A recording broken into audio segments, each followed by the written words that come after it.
What's up, ladies and gentlemen? I'm going to talk about my day one procedures in the classroom and some interesting things I've done incorporating Google Slides. First thing we're going to do is, in my class, I'm not going to talk about policies and procedures, but learning how to do a class collaboration with distance in mind. And so what we're going to do is we're going to do a collaborative Google Slides. So in the the learning management system we use, there will be a link to this slideshow. So I went ahead and created a slideshow. This first one, it just says, who are you? Some questions on what the students to answer. And what the students to do is as they hop on, they're able to add slides. And then on that slide, they're going to add their name, their interests and hobbies, and copy and paste pictures over here. Just learning how to do a class collaboration. And there's a couple of interesting things that I've done here. First one being is that I've edited the master slides. So if a student comes down here and tries to add a new slide, there's a do not use, which is the master template for the title slide, and then there is a student slide. When they learn how to do this, they're going to find out that their name is not editable. They can't do it. It won't work. And so that way a uniform kind of organization and structure is there. So for some activities, I might say, hey, I'm looking for something here, put this information here, group collaboration, but it's still organized in kind of the way I'm looking for. And how do we do this exactly? So under slide, you'll see, you click on slide, we click on then edit master. There'll be a bunch of different options down here. You can delete all of them except for two. The first one you're going to keep, and the second one you're going to keep. The first one, since it's a title slide and it looks a little bit different, that's what I've used for all of my different class periods. The second one is student slide. So what I've done is I've renamed the first one do not use, so that the students know do not use. And then the second one I've renamed it as student slide. That way I know when they click this little drop down arrow, they know that's the one they use. Or at least hopefully they learn. So then we click exit out of those masteries. And so what the student then comes in and does is they click this little drop down, they click student slide, and then their name, this little spot right here, they can't change it. They can't edit it, they can't delete it. What they can do is then add your name. Well, hopefully they don't add your name. Hopefully they added their name.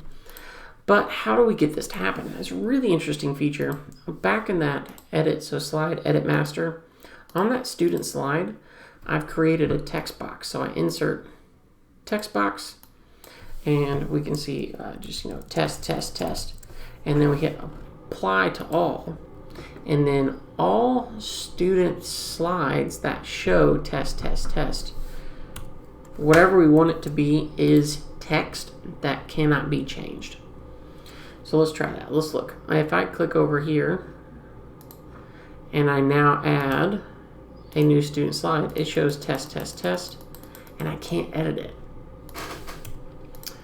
Okay, so let's go back and let's change that again. Since we are going to be using this in our classroom, delete it, totally good.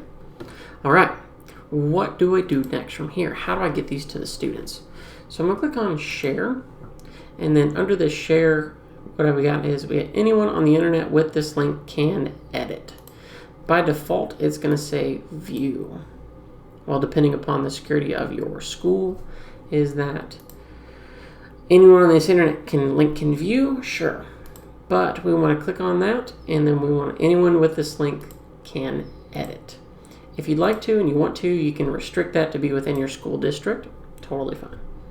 We then click done. Actually, I need to copy that link, don't I? Let's copy that link, and then let's hop over to Schoology. Now, under day one, they'll click on who are you, and they'll see that slideshow. But I don't like the way this looks. So how do we do it where it automatically kicks it out to a new tab? So let's do that. Let's delete this.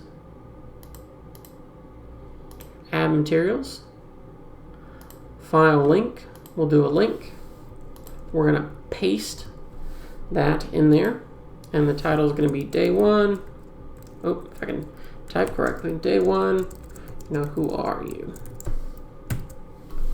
And then we're going to click this display in Schoology, and we want to display in new window. And then click add. what this is going to do is now when they click on who are you, it opens up as a new tab, and that way, boom, there you go. It's full screen. It's not shrunk or anything or in the way. It's just, it helps eliminate one click. What I am going to do though is I'm going to take this link and I'm going to put it in the description of this video. When you click on it, it's gonna be a forced copy. It's gonna ask if you want to copy it. That way, boom, you don't have to worry about anything. It's just you can share this out with your students and you don't have to make this at all. If you have any questions over documents that I make or things that go on, feel free to ask, and I would love to share those with you. I'm just not going to make them public just because it takes extra time on my end, and I don't know if people are going to be using them to begin with. Okay, guys, that's what I'm going to be doing for day 1 for all of my classes. Day 2 is going to be something similar, but I'll do a follow-up video for that come tomorrow. Okay, guys, if you have any questions, comments, concerns, let me know. And if not, I will see you in the next video.